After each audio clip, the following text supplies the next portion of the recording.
போராட்டம் அரசாணையை எரிக்கக்கூடிய ஒரு போராட்டம். அந்த அரசாணை எரிக்கக்கூடிய போராட்டத்திலே அரசு ஊழியர்கள் எல்லாம் போராட்டத்தில் முழுமூச்சாக பங்கெடுத்து தமிழ்நாட்டில் உள்ள எல்லா சிறைகளும் நிரப்பப்பட்டு விட்டது.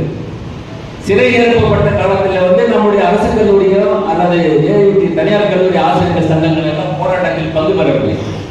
அப்ப அந்த அரசு ஆணையை எரிக்கக்கூடிய முதல் போராட்டத்தில் ஜேஏசி சார்பாக அப்பொழுது தமிழ்நாடு அரசு கல்லூரி ஆசிரியர் கழகத்துடைய பொதுச் செயலாளராக இருந்த பேராசிரியர் ஈபி பெருமாள் அந்த போராட்டத்தில் கலந்து கொண்டு அந்த அரசாணையை எரிக்கக்கூடிய அந்த நிகழ்ச்சியிலே கலந்து கொண்டதனால் அவரும் கைது செய்யப்பட்டார். அப்ப அவர் கைது செய்யப்பட்டார் என்ற செய்தி அப்ப இப்ப இருக்கிற மாதிரி செல்போனு மொபைல் அதெல்லாம் கிடையாது. தந்தி தான், இந்த லேண்ட்லைன் தொலைபேசி மூலமா.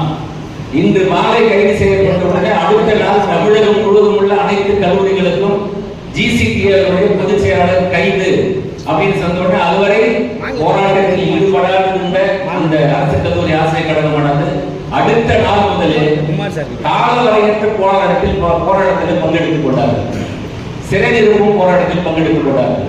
காலையில அரஸ்ட் பண்ணுவாங்க, ஜெயில எல்லாம் இடம் இல்லை, ஜெயில நிரம்பி போச்சு அப்படின்னு சொல்லி மாலையில அவங்களை விடுவிச்சிருவாங்க. அந்த போராட்டத்திலே கைது செய்யப்பட்ட போராட்டத்திலே அது முதலாக நானும் அந்த போராட்டத்தில் கலந்து கொண்டு கைது செய்யப்பட்டேன். அப்போ டென்னியர் டீச்சர்ஸ் எல்லாம் நீங்க அரெஸ்ட் ஆகக்கூடாது, நீங்க எல்லாம் போங்க அப்படின்னு எங்களை அனுப்பிட்டாங்க. இருந்தாலும் அந்த நேம் லிஸ்ட்ல எழுதிய தவிர அன்று நாள் முழுவதும் அந்த போலீஸ் ஸ்டேஷன்ல உட்கார வச்சு ஈவினிங் எங்களை ரிலீஸ் பண்ணி அனுப்புவாங்க. தினந்தோறும் அது கூட அரெஸ்ட் பண்ணி மாலையில் ரிலீஸ் பண்ணுவாங்க. அந்த போராட்டத்தில் சேலம் சிறையிலே கருப்பண்ணன் என்ற ஒரு ஆசிரியர் உயிர் நீத்தார். அந்த கருப்பண்ணனுடைய தியாகம் தான் அந்த 85 போராட்டத்திலே நாம் பெற்ற மிகப்பெரிய வெற்றியாக நாம் கருதுகிறோம். ஆக 85 ஒரு போராட்டம், மிகப்பெரிய கூட்டு போராட்டமாக இந்த போராட்டம் நடந்தது. 87 ஐஃபெக்டோ போராட்டம், அகில இந்திய அளவிலே நடைபெற்ற ஒரு மாபெரும் போராட்டம். 2 லட்சத்துக்கும் மேற்பட்ட கல்லூரி பல்கலைக்கழக ஆசிரியர்கள் சிறை நிரப்பும் போராட்டத்தில் ஈடுபட்டார்கள்.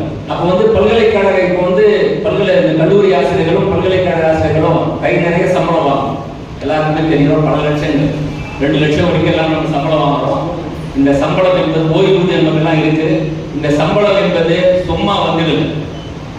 அப்பெல்லாம் 4470 ரூபாய் பேசிக். இவங்க எல்லாம் பணியில் சேரும் போது 470 ரூபாய் நினைக்கிறேன் பேசிக். அடுத்த ஊதிய உயர்வு வரும்போது 700 ரூபாய் பேசிக். ஒரே சம்பளம் தான். நான் பணியில் சேரும் போது 700 ரூபாய் பேசிக்.